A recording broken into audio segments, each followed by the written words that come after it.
Hey, 10-minute daily reality check, Wednesday. Obi, there's a lot of humans running around that are cyborgs that have this terminology that really bothers them. Need. You know, people get really defensive. I don't need a man. I don't need a woman. And women do it a lot. I don't need a man. I could buy my own condo. I don't need a man. I can fix my own car. I don't need a man. I could use my own fucking Hitachi magic wand to get myself off. I don't need a man because, you know, they've all disappointed me. I don't need a man because, you know what, men have just disappointed me many times before. Did I already say disappointment? Gee, I already did one time. I don't need a man. I don't need a man. Women say that a lot. And the word need has become this marketing buzzword. People feel that they're needy. You know, no one wants to be needy. No one wants to be anything. So then we've replaced men and women. You know, women have replaced men with Hitachi magic wands and vibrators and magical fucking sex toys. And men have replaced women with fucking jerking off to porn. I mean, plain and simple. So we sit around at night and all we do is swipe on Tinders and Bumbles, right? And basically barely communicate with one another because we don't want to need each other. What the fuck is going on with cyborg humans? I mean, I love my iPhone, you know? Like I used it earlier to find the directions to a place, you know? Magic wand. Looked up a recipe for dinner, right? But where it really kind of bothers me is when I think that technology has come to the point where instead of using it as a tool to help us do certain things, it's become our lives.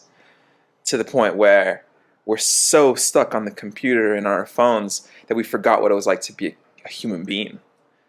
You know, I think I'm of the generation where I was half in the old ways of doing things, and then sometime during my teenage years, we kind of transitioned into where we are now with all this technology.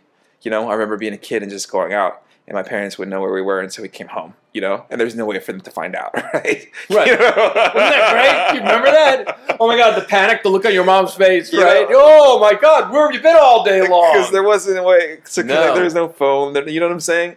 But there was something about that. Like, I remember, like, if you had to find out how to get somewhere, you would have to stop and ask a person, you know, hey, do you know where the dojo is? And he's like, oh, yes, there's a karate place over here, right? Like, you would have to stop and talk. And I feel like nowadays... And remember. Right, You would and never write remember. You things had to down. ask somebody else, right? Right? Right? Yeah. You're like, oh my God, I don't fucking remember what they said. Do you know? Well, let's go find somebody else. Yeah. Else. There is this, like, human connection that kind of used to exist. And I feel like we've got lost. We've like, these tools that we created to help us have now become our lives. And it's fucking scary. Yeah, you know, it's scary because we talk to a lot of people, Mm-hmm. and I'm feeling people become cyborgs right in front of me. There's almost like a lack of emotion in general, you know, with people. And it's so true. I remember, like, how many times that I get into fights with girlfriends because we'd be driving. You couldn't see shit on a fucking dark country road. You'd put the headlights on, you still couldn't see the signs. You couldn't see State Road 22, right? And finally, you wouldn't ask anybody. You would just be like, no, I can find it, right? And then finally, you find a human at the side of the road, and they tell you it's 10 miles back the other direction. I remember one time, before technology took over, before our phones had GPS and all the other stuff, Allison, you know, a woman I was with, we went to Winthrop, Washington. And I didn't look ahead of time to see if the road was closed. Now, there was no Waze or, you know, Google Maps or anything else. So I literally fucking drove to go cross-country skiing. A 3-hour trip turned into a 9-hour trip in the car because I got to the point where the road was closed and I had to turn the fucking car around and go all the way almost back to Seattle to make it all the way back, right? Yeah. And she looked at me and she says, you didn't call ahead of time. And I said, no, I did not. And instead of getting angry, we had this experience. We stayed in the car and we started laughing, right? Nowadays, it's just like, we literally play Frogger. You know, when you use Waze at 5 o'clock, it's like they make you go through an intersection, a 4-way intersection, where there's no stop sign, right? In the middle of LA traffic. And you're like, motherfucker, man, I'm never, oh my God, wait, it's clear on one side, but not on the other side, right? And everything is just fucking preordained. It's using our phones to try to do everything. And people are starting to talk like Siri. That's what I think the problem is. It's crazy, man. It's crazy. I remember this was even before like iPhones. I was in college, and we had computers, but it was still like MapQuest. If you wanted to find a thing, you had to put in MapQuest and then print it out. Was great. And then print it out, whatever.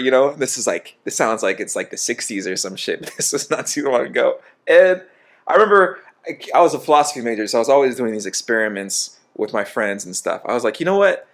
How about we just go out? We were trying to find a place. I forget. We were trying to find this martial arts studio that we wanted to sign up for. And so we're like, how about we just go out and just talk to people and just see if we can find it that way. We have no idea where it was. We're going to talk to people, and we're going to, until we get closer and closer and closer. We would stop random people. We would just drive up to a random person, just start talking to them, because we just wanted to. I don't know. I remember I was feeling like we were disconnected.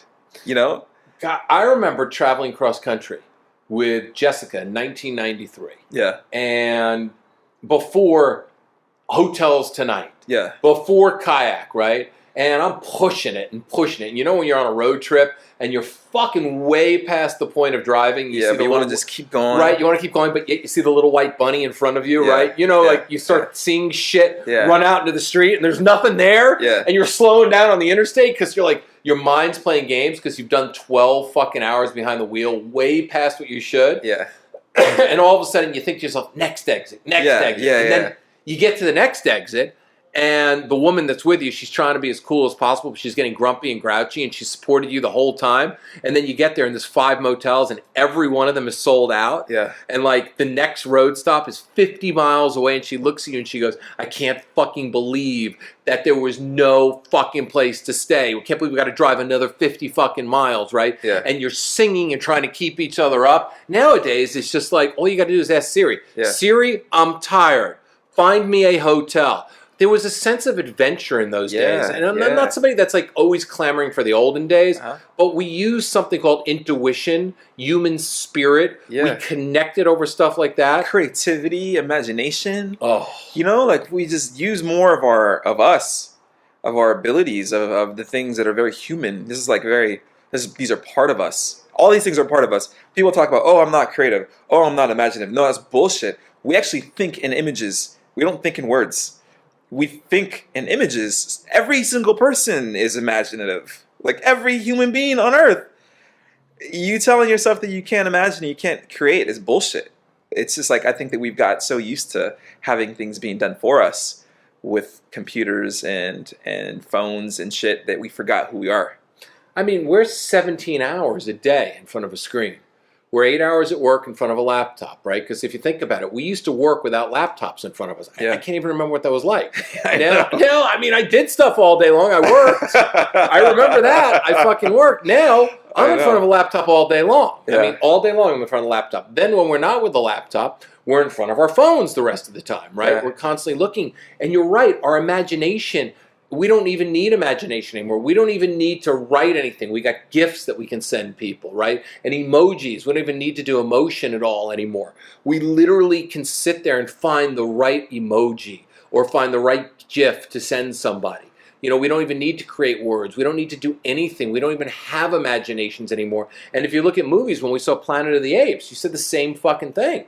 There was zero, it was just apes on a fucking green screen that they fucking put all this amazing computer fucking graphics, including the apes themselves. So we're sitting there watching these most ridiculous things. I mean, there used to be imagination in things. Planet of the Apes, the original, was all based on imagination, right? Everything was based on imagination. We were afraid of the boogeyman as a kid. Now it's like kids watch shit. The images are coming 100 miles an hour. Layla doesn't even fucking get scared over anything. I'll put on something scary for a second, and she'll be like, oh, that doesn't scare me, Dad. When we were kids, I mean, fuck Nightmare on Elm Street. Remember watching? Yeah. Freddy's coming for you. Yeah. 1, 2, 3, 4. Freddy's coming for you. And remember when Freddy came up out of the bed? Yeah. I can imagine watching that. We were scared. I was scared of the thing that lived in the closet, even though there was nothing in the closet. Nowadays, what are you kidding me? Nothing lives in the closet. The iPhone would kill it. Yeah, it's crazy.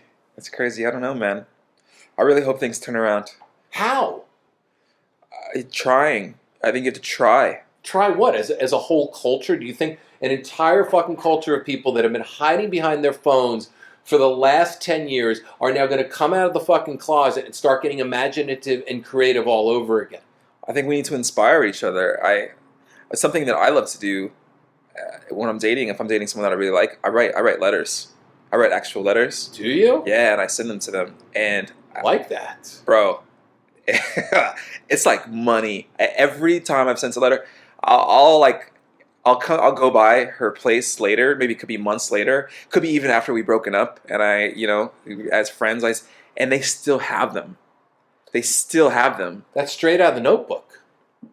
Letters. It's because it's so old school, and because we like to. There's something about it where you get something in the mail that's personally that's not junk mail, or it's not a bill. It's an actual thing. There's something. It's like I think it touches some kind of human emotion that's kind of lost. Remember letters? Right? You remember you actually used to get, if you wanted to hear from an uncle or from an aunt or from someone, a friend across the country, you actually got a letter. It wasn't a text, I used to go to summer camp. My mom would write me letters. Yeah. I'd get a once-a-week phone call. I'd get postcards from my mom. And in the letters from my mom and dad, there'd be the box scores. They'd be a week old. Yeah. But I remember getting the box scores, and I would go around and go, oh, my God, look what Bud Harrelson did today. Look, well, not today, a week ago. Look what Bud Harrelson did. I'd get the standings, the baseball standings, Yeah. I'd get all that stuff. And I remember letters were such a beautiful thing. It was so nice to have that, the piece of paper, the feel of that letter, the sensation of it. We used to write notes to each other in class. Remember when you had a crush on a girl? You'd send a note, you'd look at fucking Billy, and you go, I'll fucking kill you, man, if you don't give me a fucking note. I'll kill you, Billy, I'll kill you. Yeah. Right? And then Billy would fucking stand up and go, hey, look what Wygant did. Look what Wygant did. He's trying to send notes to Kim. Yeah, man. Yeah. I remember we were going off to, I think it was high school or something, you'd go off and some people would go off other places for summer or whatever. I remember girls, I remember this one girl that I really liked. We used to work together at this restaurant. She was a hostess and I was a busser. And she gave me her address of where she was going. She was going to her dad's, I think her parents were divorced or something. And we wrote letters to each other over summer. And oh my God, bro, it's it was like, I couldn't wait to hear from her, I was waiting by the mailbox. Oh my God, I remember and that was the only way that we would communicate. I remember Chris Mueller was my high school girlfriend. I went to Eleuthera, Bahamas when I was 17 years old. My parents dragged me there on a vacation. I missed her to death.